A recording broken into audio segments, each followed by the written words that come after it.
Totoo ang sinasabi nila, hindi lang lalaki ang marunong mang-ghost. We were happy back then. Kinikilig ako kapag nagigitara siya at kumakanta. Pakiramdam ko bawat awitin, sa akin niya inaalay. Alam ko na noon pa man may gusto na siya sa akin. And dahil lagi niya akong pinapakilig, alam kong may naramdaman ako for him. Tinanong niya ako kung pwedeng manligaw. And that is when things went south. On and off yung kilig ko sa kanya. Minsan naswiswitan ako sa kanya at hinahanap-hanap ko siya, pero may mga oras na iritable ako sa presensya niya. Pag inaalayan niya ako at hinahawakan, parang nandidiri ako. I started noticing things sa kanya like yung pananamit niya na oversized kahit ang payat-payat niya, yung mga pimples niya sa noo na hindi gumaling-galing, yung minsan na magkaharap kami tapos mabaho yung hininga niya. Hindi ko kasi masabi yun sa kanya.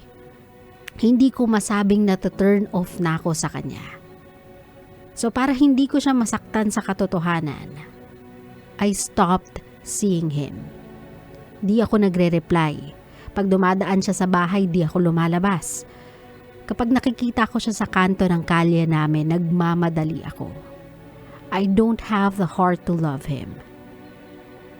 But I don't know how to break it to him. So pinili ko na lang to ghost him.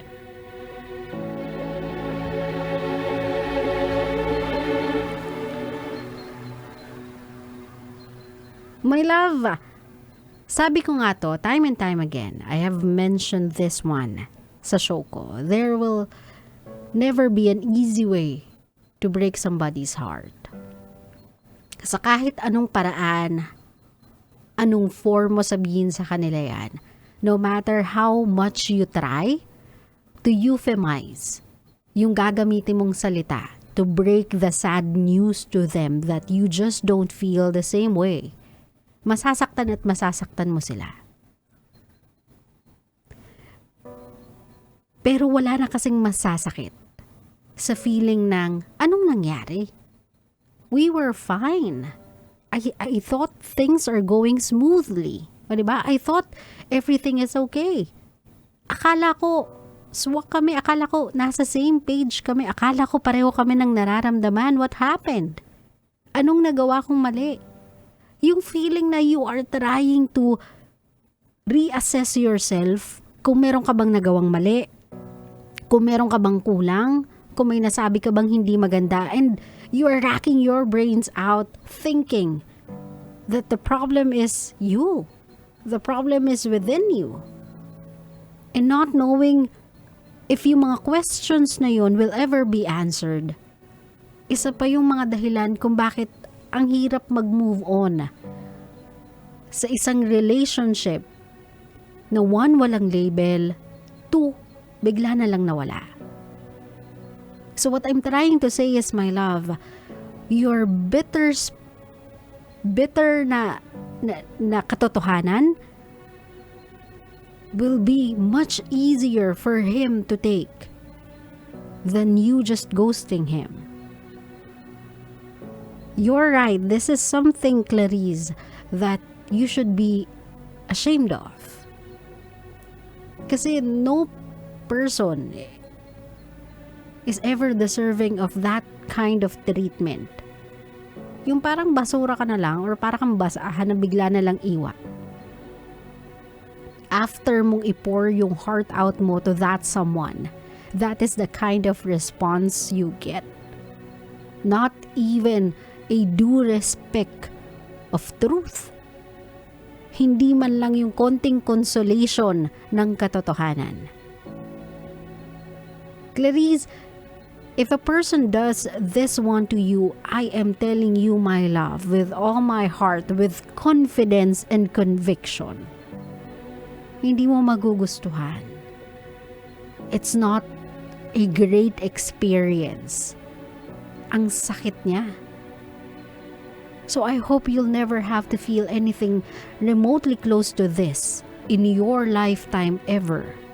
Pero I also hope that this will be the last time na magiging duwag kang harapin yung katotohanan, lalong-lalo ng when it involves something that you feel. Something about the truth in light to what you feel. Kung matapang mong sinabi sa isang tao na sige, pumapayag akong ligawan mo ako, dapat tanggap mo din sa sarili mo na if things don't go the way you envision it to go, hindi nag-develop yung nararamdaman mo sa kanya, kung gaano mo katapang sasabihin sa kanya na yes, I want you to be my boyfriend and yes, pumapayag na akong maging girlfriend mo. Dapat ganun ka din katapang magsasabi sa tao na I'm so sorry. I don't think things will work out for the both of us. I don't think na para tayo sa isa't isa. I think yung differences natin ay medyo malaki. And I don't want it to cause any problem sa future nating dalawa. Or I don't see myself in this relationship. You are a great guy. Pwede mo naman sabihin yun eh. You are a great guy. Napakaganda ng boses mo. And there are a lot of moments that you made me happy. And I thank you for that. I appreciate what you showed me. I appreciate the way na ginagawa mo kung importante. But I just don't think I see myself as a perfect and suitable mate for you. Naintindihan mo ko, my love? There are plenty of ways to break it gently to a person. You could have at least tried. Pero this you never do. This, you never let anyone experience. Yung ghosting, yung bigla ka na lang mawawala after nyong magkiligan, after nyong mag-chat ng hanggang alas 4 ng madaling araw, after nyong magtabi sa gabi dyan sa may kanto, tas nagkakantahan pa kayo, tas tumitingin ka pa sa mata niya habang tinutugtugan ka niya ng gitara. You don't do it to a person like that obviously was very, very proud sa lugar ninyo to ever get a chance to court someone like you. Kasi my love, aside sa brinig mo yung heart niya for not being in the same page as he is, sa envision niya or sa vision niya of you and him being together, napahiya siya sa mga tao sa paligid ninyo. Kasi I guarantee you, even the people around you thought na magiging kayo. So you could have at least man lang tried. Gave it some time to think of ways or words to say. Pero the goal is the same thing, to be honest with this guy.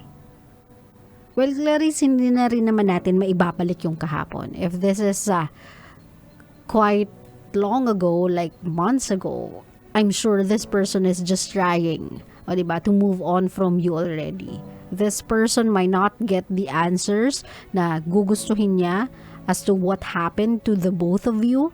I'm sure he is trying his best right now to move on from you. And you, doing this to him, maybe nakatulong pa nga yung inis niya sa'yo, yung anger niya sa'yo, yung pagkapahiya niya because of what you did to propel yung moving on process na yon even faster. But my love, do not make this one a habit. One of these days, kakailanganin mong harapin yung katotohanan at tanggapin yung katotohanan na no matter how painful that truth may be, kahit gaano pa kasakit yung katotohanan yan, people will always prefer the truth over a lie. And best of all, the truth than being ghosted. Naintindihan mo ko, my love? I hope you learn from this, Clarizze, and never do this again. Okay?